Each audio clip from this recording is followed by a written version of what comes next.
بڕێزانم یەکێکی تر لەو هۆکارانەی کە ئەبنە مایەی ئەوەی دڵی ئێمە تووشی نەخۆشی ببێ وەخوا پەناماندا دوایی ڕق ئەبێ و ئەشمرێ زۆر تێکڵاو بوونە لەگەڵ خەڵکە. طبعا کاتێک ئێمە ئەڵێین زۆر تێکڵاو بوون لەگەڵ خەڵکە مەبەستمان ئەو خەڵکانەیە کە ئەهلی دنیان بە تێکڵاو بوونیان خوات لەبیر ئەچێتەوە، ڕێگای خوا لەدەست ئەدەی. مەبەستمان ئەو تێکڵاو بوونە نییە کە تۆ لەگەڵ ئەهلی ئیمانە ئەوانەی کە کاتی بانگ مزگەوتت ئەخەنەوە بیر، نوێژت ئەخەنەوە بیر، ئەوانەی کە کاتێ غەڵەت ئەەکەی غەڵەتەکانت ڕاستەکەنەوە، ئامۆژگاریت ئەکەن، ڕێبازی چاکە و چاکەکارانت پێ پیشان ئەدەن. مەبەستمان ئەوە نییە. تێکڵاویەک لەگەڵ خەڵکانێکە کە بەڕاستی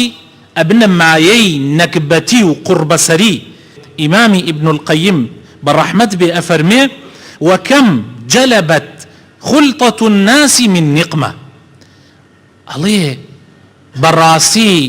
تێکڵاوبوونی خەڵکی یعنی خەڵکی خراپ نقمە و خراپەیەکی زۆر زۆر دێنێتە ڕێگای ئینسان.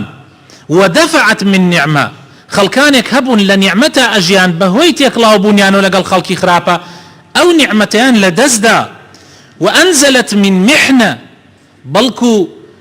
ناڕەحەتی و ناخۆشی و تاقیکردنەوە و بەڵاو موسیبەت دێنێ تێکڵاوبوون لەگەڵ خەڵکی خراپە. وعطلت من منحة هەدیە و دیاریەکانی خوا کە بە تۆی ئیمانداری بەخشیوە لە دەستی ئەدا. تێکڵاوی لەگەڵ خەڵکاکەی لە دەست ئەچێ بەڕاستی. وأحلت من رزية وأوقعت في بلية ئینسان ئەخاتە ئەو پەڕی مووقفی ناخۆشی و مووقفی بەڵاو موسیبەتەوە تێکڵاوبوون لەگەڵ خەڵکی خراپە. وهل آفة الناس إلا الناس ئەو هەموو خەڵکە کە ئەیبینی ئێستا تووشی کێشە بوون تووشی مەشاکل بوون هەرێکێ بە دەردێکەوە موسیبەتەکەیان غێر هەر خەڵکە. خەڵک موسیبەتەکەی بەهۆی خەڵکەوەیە. بڕێزانم یەک نەفەرێک نییە ئێستا مشکلەیەکی هەبێ، کێشەیەکی هەبێ، دەردەسەریەکی هەبێ، نەکبەتیەکی توش بوو بێ ئیلا خەڵکانێک دەستیان هەیە، خەڵکانێک ڕێنمایی خراپیان کردووە، خەڵکانێک بەلاڕێ بردویانە. تەنانەت ئەبوو تاالبی مامی پێغەمبەر صلی الله عليه وسلم باوکی ئیمامی عەلی ئەبوو ئیبن القەیم ئەفەرمێ ئەم پیاوە چەندین ساڵ پێغەمبەری گەورە کرد، پاشان کە بوو بە پێغەمبەر صلی الله عليه وسلم لە 40 ساڵان چەندین ساڵ ئەم دیفاعی لێ کرد، بەرگری لێ ئەکرد. سبحان الله کاتی سەرمەرگی هاتە پێشەوە پێغەمبەر صلی الله عليه وسلم زۆر داوای لێ کرد ببێ بە مسلمان، نەبوو بە مسلمان، حەزیش کرد. بەڵام دوو کەسی نەکبەتی هاوڕێی لە پاڵیا بوون ئەبوو جەهل و یەکێکی تر هانیان ئەدا لەسەر ئەوەی ئەبوو تاالب بە قسەی محەممەد دەکەی دینی بابا پیرانت واز لە ئەهێنی بەجێ ئەهێڵی،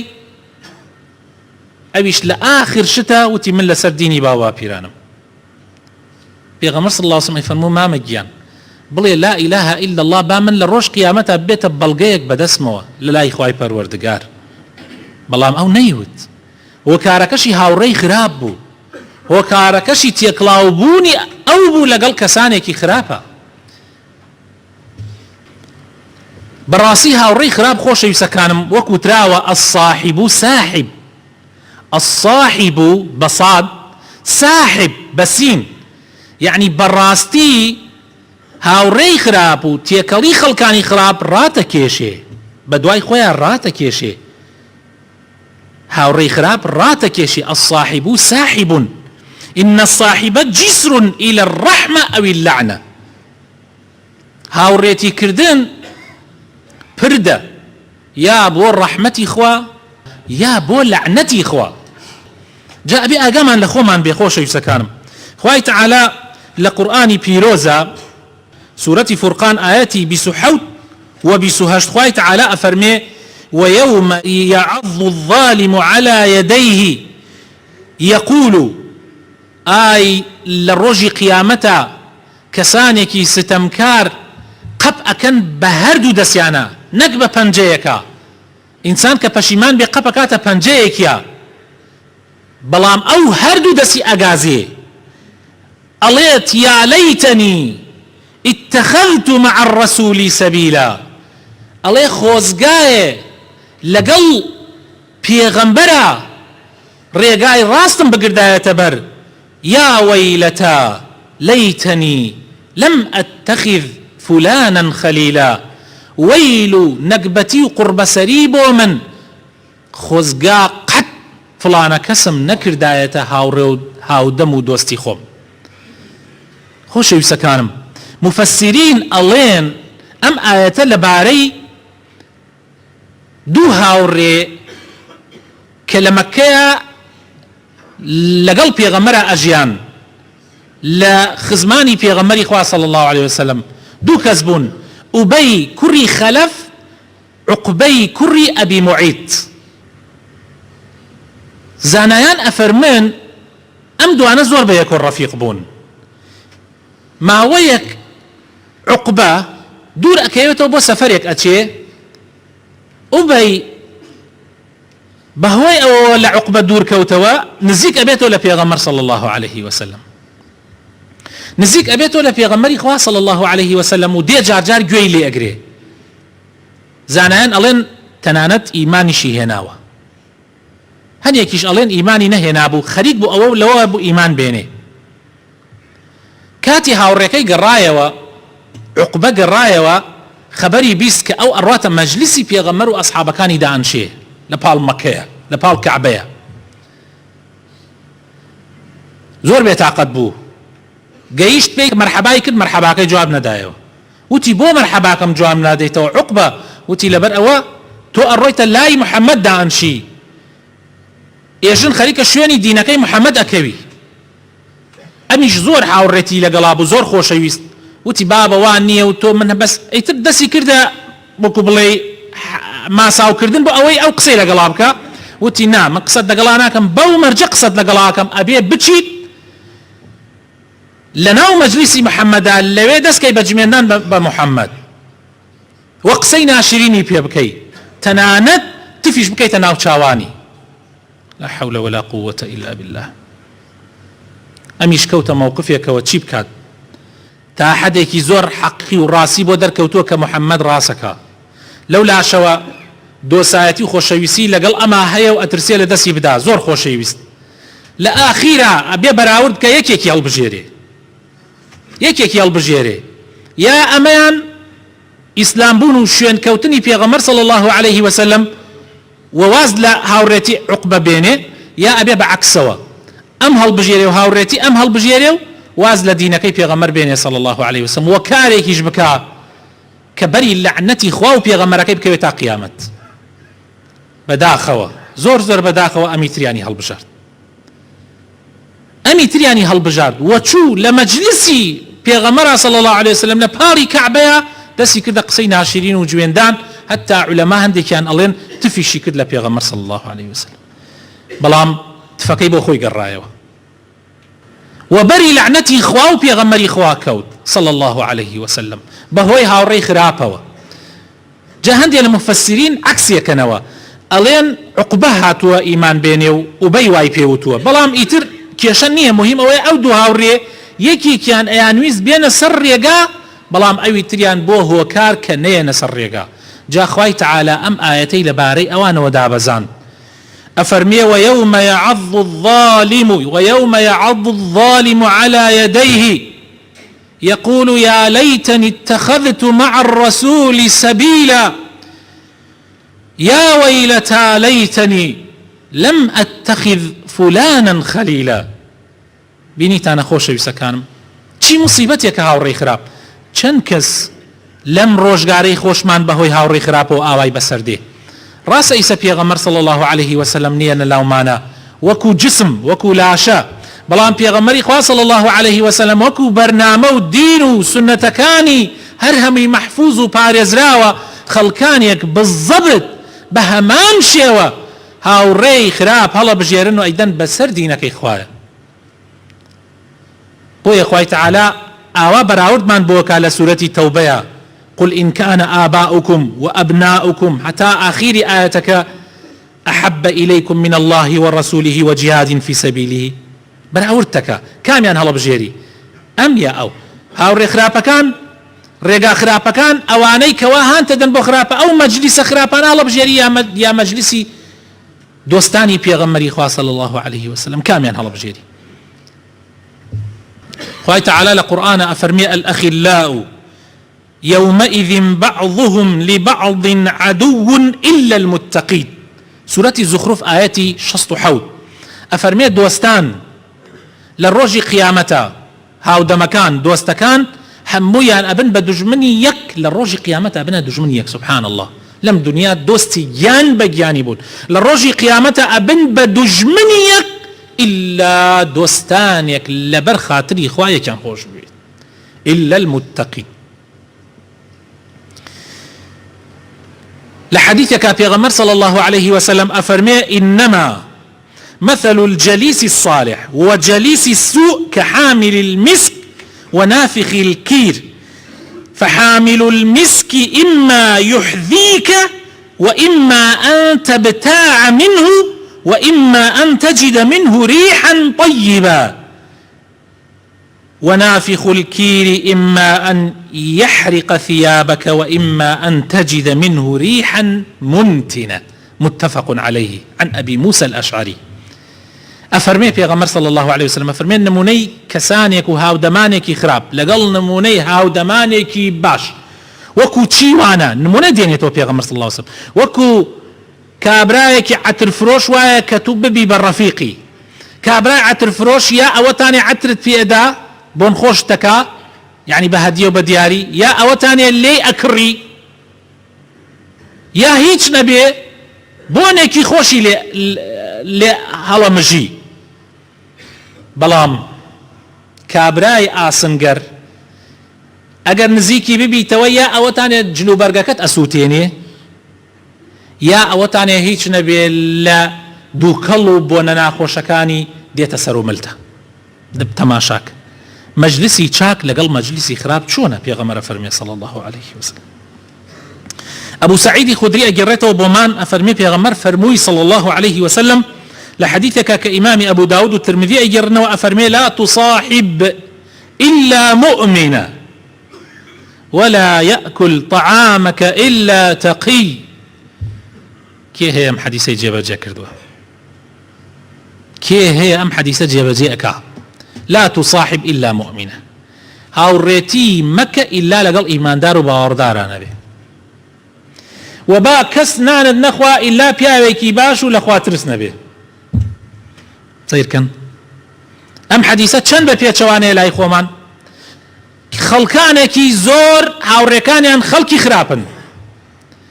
و خواردنش أدن بس بو ماساو كردن بو أم مسؤولك أو مسؤولك أو أمك أو أوك بو ماساو كردن دقمن لماليانا بياويكي باش بياويكي فقير نانخو صير كبرينه إما أمرين ما نني بيغمري خوا صلى الله عليه وسلم إهمالك إن بوي آومان بسرهاتوا هلا سرتاوتم باشترين ريبازي بيغمره صلى الله عليه وسلم أمر ريبازة صير كبرينه ريبازة كزور واضحة يشلوفو دوراني تيانية شاردنوي تيانية بيغمر زور بصراحة يفرمي زور با روني أيدات دسمانو بس إما خمان ليلة هذه شتيك هي تشاك بيو بيغمر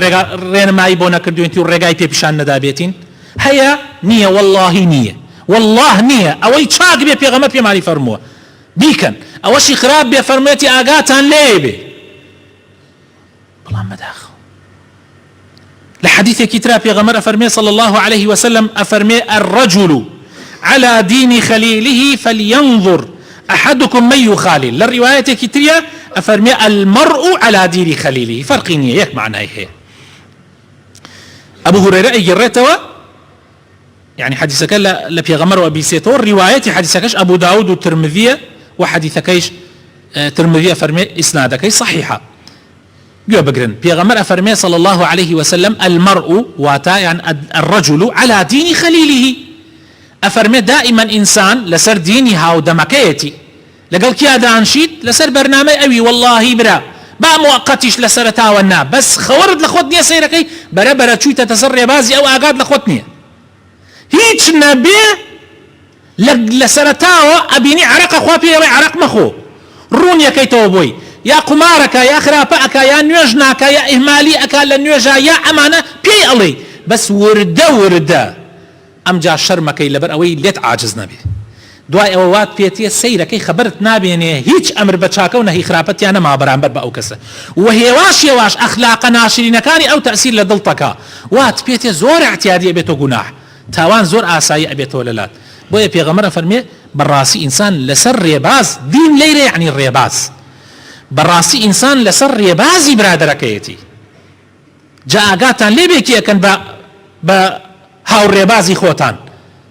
و کوردیش فەرموویانە دووگا لە دۆڵێکا بن ناچنە پێستی یەک ئەچنە خوی یەک دووگا لە دۆڵێکا بێ ئەچنە خوی یەک بەڕێزانم ناچنە پێستی یەک ئەخلاقی یەک وەرەگرن چەند یەک هەیە لەم شێوازانە خۆتان بڵێن چەند یەک هەیە چەند کەس لایدا چەند کەس لە ڕێباز لایدا خۆ ئێستا هاوڕێتی ئێستا بەس ئەوە نییە لە مەجلیسا لەگەڵیا دانشی فەیسبووکەکەش هەر هاوڕێ ئێستا من بمەوەیەکێ بناسمەوە بە فەیسبووکەکەیەوەی ناسمەوە تەسەورەکەن ئێستا بۆ نمونە من 5,000 هاوڕێم هەیە لە فەیسبووک 5,000 هەر یەکێک لە ئێوەش 5,000تان هەیە لە فەیسبووکە لە ئەکاونتە تایبەتیەکەی خۆت 5,000 هاوڕێت هەیە ئیتر لە پەیجیشە جاری وا هەیە 100,000 زیاتر جار وا هەیە ملیۆن هەیە چەند ملیۆنێکی هەیە ئەم هاوڕێیانەت کە ئەبنە هاوڕێت هەر شتێک لایک بکەن یا مشارەکەی بکەن بە تایبەت مشارەکەکردن و شێرکردن سبحان الله ڕێک دێ بۆ تۆیش ڕێک دێ بۆ تۆش ئەی بینی جار وا هەیە تۆ 5,000 کەس لە کوتوپڕێکا سەیرەکەی فیلمێکی خراپە دێت بۆت بەسۆر عەجایبتان نێ فیلم ڕووتی جار وایە دێ بۆت سەیرەکەی کێ نەقینی کردووە فڵان ئەمە تۆ کردوتە هاوڕێ خۆت سەیرەکەی لە ڕێگای ئەوەوە ئەو خۆی شێرێکە ڕێک تێ بۆ تۆش فیلمێکی خراپ گۆرانیەکی زۆر ڕوت و بێئەخلاقی شتێکی زۆر ناشرین و دوور لە جا ئێستا شتی وا هەیە قەسەم بەخوا لەم شوێنە طبعا پیاوە بە تەمەنەکان ئەوانەی کە نەیان بینیە باسی کەم هەروە یعنی لەوانەیە هەندێکتان جەڵتە لێتاندا والله لەم مەجلیس شتی وا دێت ئەی بینی بە حەیاتی بیریشت لێ نەکردوێتەوە بە خەیاڵی شتا نەهاتووە لە ڕێگای برادەرەکە تۆ کە بۆتە هاوڕێت ڕێک بۆ تۆش دێ ئەو کاتە ئەزانیمە چی برادەرێکی جوانە تۆ کردتە ڕەفیقی خۆت چەند زەحمەتە ئەگەر دەست نەیتێرێ بیسڕیتەوە و بلۆکی بکەی و لە هاوڕێتی خۆت دەریکەی چونکە حەیفە ئەوە ببێتە هاوڕێی تۆ و هاوڕێتی بەس تەنها ئەمڕۆوای پێ هاتووە هەر ئەوە نییە کە لەگەڵ یادانشی بەڵکو ئەوەشی لە تۆڕەکان لە تۆڕە کۆمەڵایەتەکانیش ئەبێت بە هاوڕێت هەر هاوڕێتە ئەبێ ئاگات لێی بێ بە ئەکاونتەکەتەوە ئەدناسنەوە جاری وا هەیە کەسێک مەسەلەن داوا لە منەکە ئادێک بۆ من ئەنێرێ ببێ بە هاوڕێم داوام لێەکە ببێ بە هاوڕێم ئەڕۆم سەیری پرۆفایلەکەی ئەەکەم تەماشا ئەەکەم ئەمە چی نەکبەتێکە تەماشا ئەەکەی ئەمە چی بەرەڵایەکەمە دوو لە ڕووی جەنابتان یەکسەر ئەبێت تۆ بلۆکیکەی نێلی بێ بە هاوڕێت یەکسەر ئەبێت تۆ ڕەفزیکەی نابێ بیکەی بە هاوڕێت هەر کەسێک هاتوو بیکەی بە هاوڕێت ئەبێ ئاگات لێی بێ و ئەبێ دائیمەنیش بیتە خۆتە مراجعەیەکی خۆت بکەیت ئەبوو موسای ئەشعەری خوای لێ ڕازی بێ هەر هەمان ئەو بۆمان ئەگەڕێتەوە ئەفەرمێ بە پێغەمبەری خودا وترا بە پێغەمبەری خودا وترا الرجل يحب القوم ولما يلحق بهم من أبو بكر مخوشة من عمر مخوشة من عثمان مخوشة من علي مخوشة من أصحاب كاني بيغمر زور خوشة بس نمتوانية سكاري بكم وكاركاني أوان آية للروش قيامتها تشون بيغمر صلى الله عليه وسلم فرموي المرء مع من أحب فرموي للروش قيامتها تولا قل دوستان وخوشة يسكان تأبي بلت أقابة بلي أوان ڕێک ئەم حەدیسە پێچەوانە کەرەوە ڕێک ئەم حەدیسە ڕێک عکسی کەرەوە بڕۆ تەماشاکەن عکسی کەرەوە تۆ فلانت خۆشەوێ فلان زاڵمە یان ستەمکارە یا کابرایەکی بەدڕەوشتە یا کابرایەکی کافرە خۆش دەوێت دەی پێغەمبەر فەرمی المەرء مع من أحب ڕێک ئێستا بیانوە دۆزیتەوە تۆپانچیەکان یەکسەر ئەوانەی حەز لە گۆرانیەکەن یەکسەر ئەی من خۆ بەس تۆپانەکەیم بەدڵە واللهی دڵخۆشەویستی ئەو چۆتە ناو دڵتۆ والله بڕۆسەی کە پرسیاری لێ بکە بەژە ژیان نامەی ژیان نامەکەی دۆجوانی بۆ باسەکە دەی بڕۆ پرسیاری لێ بکە بڵێ پێغەمبەر کێ ئەگەر بزانێ ناوی محەممەدە بەس حشن لە سنەت یەک حەدیسی پێغەمبەری لەبەر نییە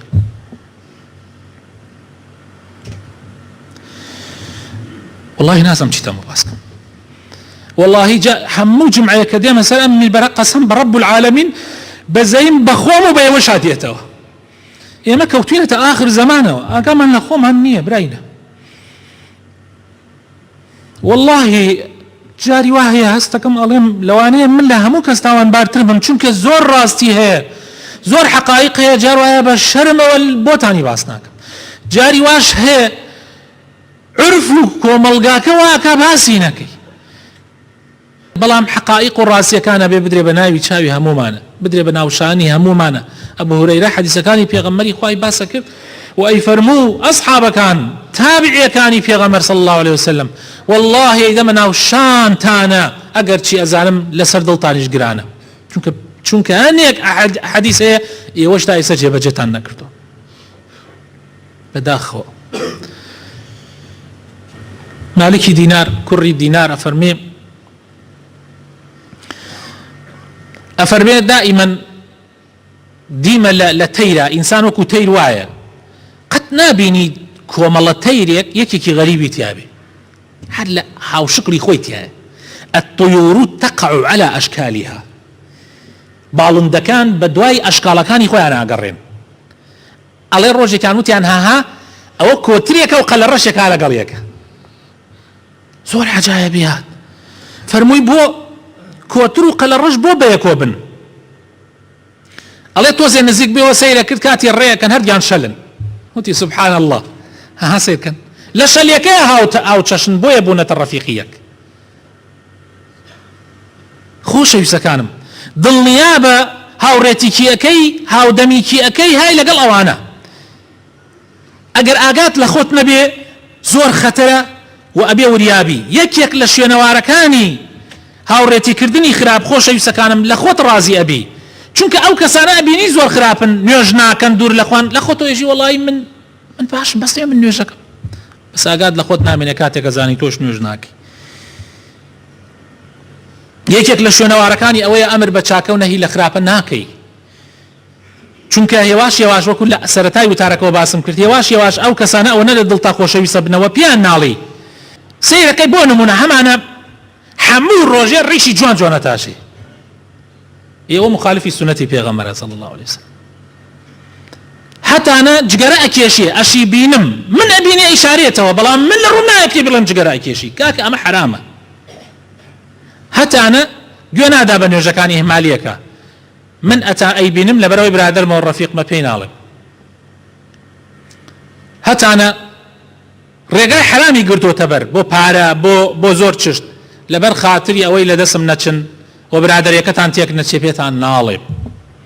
و زۆر شتی تر یەکێکی تر لە شوێنەوارەکانی هاوڕێی خراپ خۆشەویستەکانم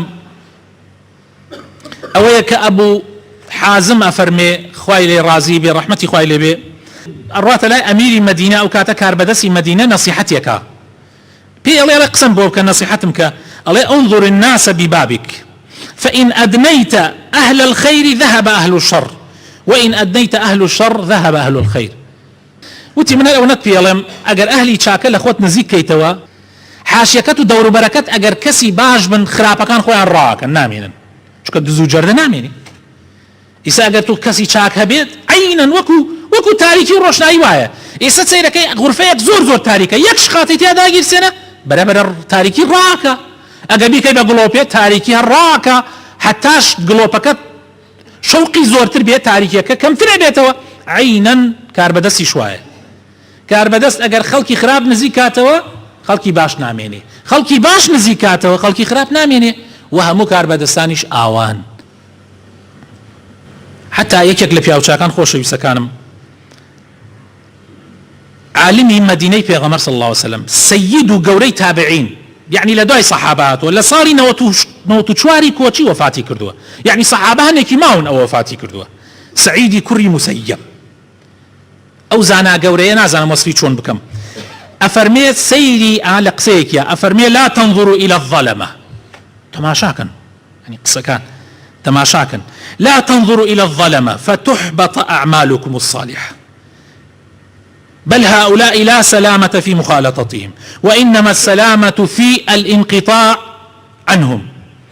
أفرميت تماشاي ظالمكان مكان، تماشاي شان مكان،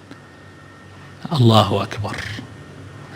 تماشاي مكان، تماشا التلفزيون زور سيريان مكان، سرس مكاني شان زور مكان، شو كخوشيسيان راتنا ودلطانو دلطان أمريني